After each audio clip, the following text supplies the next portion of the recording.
I want to talk about the recent tax reform proposals that were introduced on July 18th.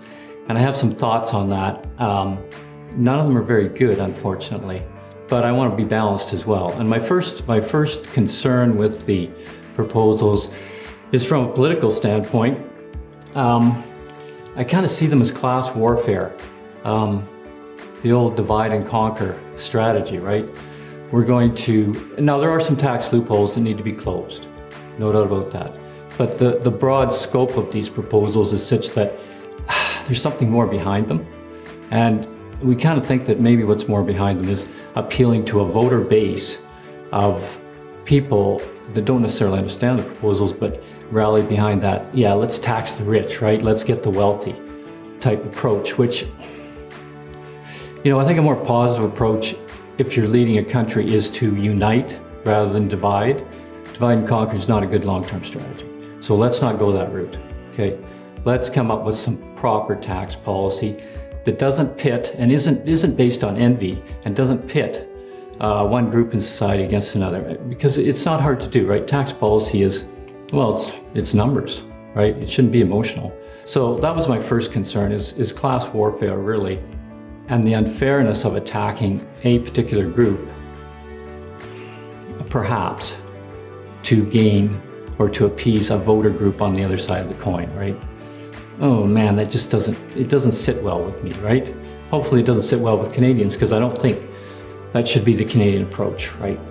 So hopefully our leaders will realize that true leaders unite countries. They don't divide them, right? They certainly don't divide the people within the countries.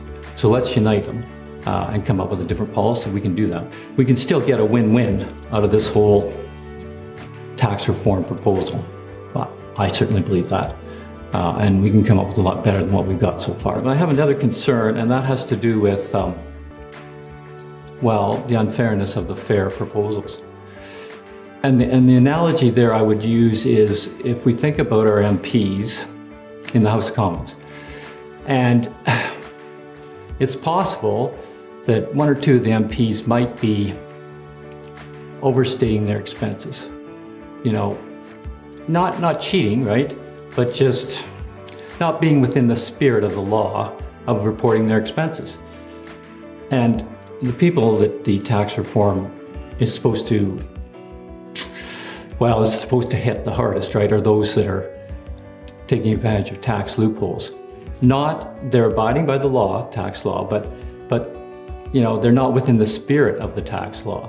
So if you think about some MPs that perhaps report their expenses within the rules, but beyond the spirit of the rules. And so the person who supervises the MPs walks into them one day and says, you know what, there's one or two bad apples here. They're not breaking the rules, but they're not within the spirit of the rules of reporting their expenses. So here's what we're going to do going forward. We're going to change the expense reporting rules because we don't want this abuse. So that's fine, everyone can agree to that. And by the way, we're also eliminating MP pensions from this time forward. That's part of our reform to the expense reporting rules, eliminating pensions. Because you see, that's what these tax reform proposals do to many small independent business people that are incorporated. They significantly reduce, if not eliminate, their future retirement savings. Primarily, I guess, because of some people exploiting tax loopholes. And I don't really think that it's fair that independent small business people should lose their ability to save for the future, for their retirement and for whatever plans they had, just because there's a few people abusing some tax loopholes. And that's what these proposed changes will do. I don't think that's fair. The hockey arenas, the baseball diamonds, the local theater group, whatever. Those are all sponsored to a large degree by independent small businesses. You look at the rink boards, you look at the theater, there'll be credits for sponsorship from various, business people, business organizations, companies. They all help out. We want them to keep doing that, right? That's part of community. And I think for the most part, they have done a very good job. Well, if you think of, the only analogy I can think of here is a huge sucking noise. So along come these tax reform proposals and they're going to suck that revenue out of your local community and send it away to Ottawa. That's what tax does, right? It takes money out of the local community, that's what these reforms will do, and it'll send them down to Ottawa. And if you think about it, there's probably a lot more 1%ers on Parliament Hill than there are in your local community. Unless you live in a very affluent community. Let's be honest, there's a lot more 1%ers on Parliament Hill than there are in your local community.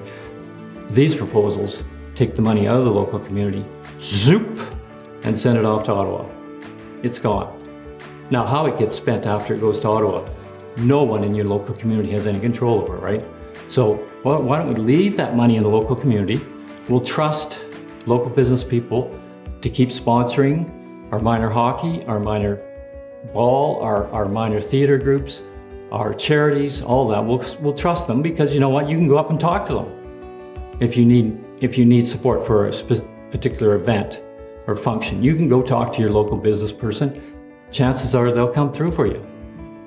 I don't know if you're going to have so much luck talking to the suckers up at Parliament Hill. Think about that. Have you had much success in the past talking to them? Right. Go down the street in your local community, talk to your local business people. They'll likely help you out. Thanks.